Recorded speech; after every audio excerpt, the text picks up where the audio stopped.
So, as we mentioned there, the US has been rapidly increasing its military presence in the Caribbean. Let's take a closer look at that, because since August, more than 15,000 American soldiers and fighter jets have been deployed near Venezuela.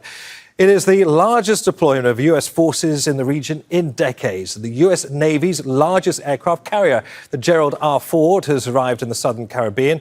It's the largest ship of its kind in the world, with its own air wing of more than 75 fighter jets on board, helicopters and early warning aircraft. A Navy destroyer carrying guided missiles, helicopters and Marines has also arrived in Trinidad and Tobago near Venezuela's coast. Venezuela has put its armed forces on high alert, deploying thousands of troops, and reported 5,000 Russian-made missiles across the country, all in order to counter that military build-up. Well, Richard Weiss is Senior Fellow at the NATO Defence College. He joins us from Washington, D.C. A warm welcome to Al Jazeera. So firstly, can Trump unilaterally declare this no-fly zone? In your opinion, what does all of this mean? He can, under his authority as commander-in-chief. He can cite self-defense reasons and other authorities. What it means is a harder question, because we don't quite know yet what is President Trump's ultimate objectives. Is it to put pressure on the Maduro regime to make concessions? Is it to have a change in the regime? Is it to secure concessions on other issues such as immigration? Is it to reinforce his support at home, showing he's tough on drug trafficking and crime?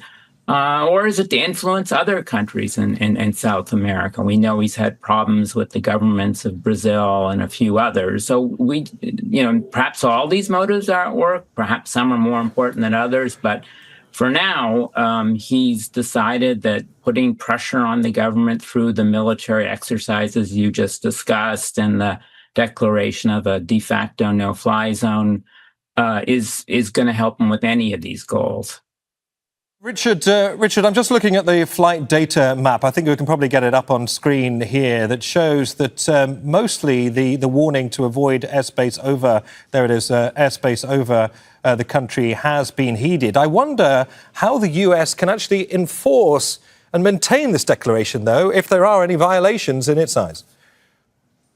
In theory, the U.S. could shoot down a plane. I don't think that would happen. I think simply making this declaration will lead any civilian airline or company to not want to risk the damage to its plane, death of its pilots and passengers. The insurance liability of flying to Venezuela has gone up a lot. So I think the idea is you just declare this, and this will influence the decision makers of these airlines, which, as you just said, seems to be the case.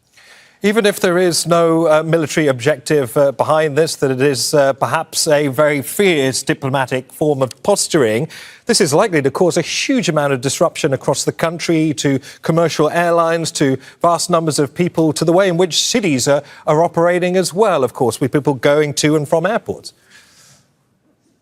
Right. Now, to be clear, Venezuelan economy is already a mess. I mean, it's had decades of misrule. Millions of people have fled the country to get better jobs. Trade and investment is very limited. So I don't think this will have an immediate impact in making an order of magnitude change in that situation. Now, we know since early September, the Trump administration has attacked at least 21 boats in the Caribbean Sea and Eastern Pacific in international waters, killing 83 people, many of them Venezuelans, all without providing evidence that those boats were attempting to carry narcotics to the United States. So where is any legal justification for, firstly, this and any possible land strike on Venezuela? So I'm not an international lawyer, so my knowledge of this question is limited, but I think that most lawyers seem to be able to find justification for whatever their clients want to do. So I'm suspecting they're going to find some justification, reasons of self-defense or whatever. But I think that the what's motivating the decision is less the legal considerations than the political military considerations. Looking at this militarily, we know that some of the United States' allies have been quite tentative about sharing intelligence with the United States over concern that there would be breaches of international law. I mean, if the United States does decide to act unilaterally in Venezuela, could we expect Western allies, France, the United Kingdom and others to hold back here in offering any kind of support whatsoever?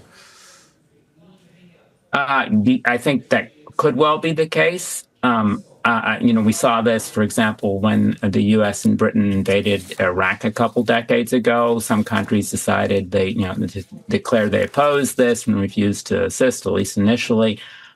That said, I mean, I think in this scenario, the U.S. has pretty much all the intelligence and support it needs. It's got some partners in the region. It certainly has more force than needed for anything but a land invasion. So I think it would be more a diplomatic problem, some strains with the allies in Europe, perhaps more strains with partners and allies in South America. I'm sure the Russians and Chinese would bring the issue to the Security Council to attack the U.S. But I think if the U.S. wants to try and shoot down planes over Venezuela or threaten to do so, it can without the assistance of other governments. What about Venezuela's capacity to defend itself and to strike back potentially if required? Thought to be modest. Again, Iraq is a good example here of how the U.S. and Britain pretty much overwhelmed Saddam Hussein's Republican Guard and all those feared forces.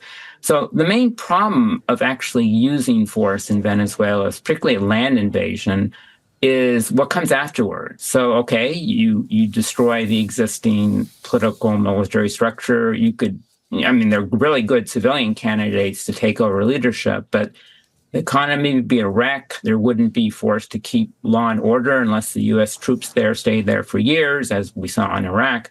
So I think that's actually the main deterrent rather than any kind of retaliation the Venezuelan military could do, which would be modest.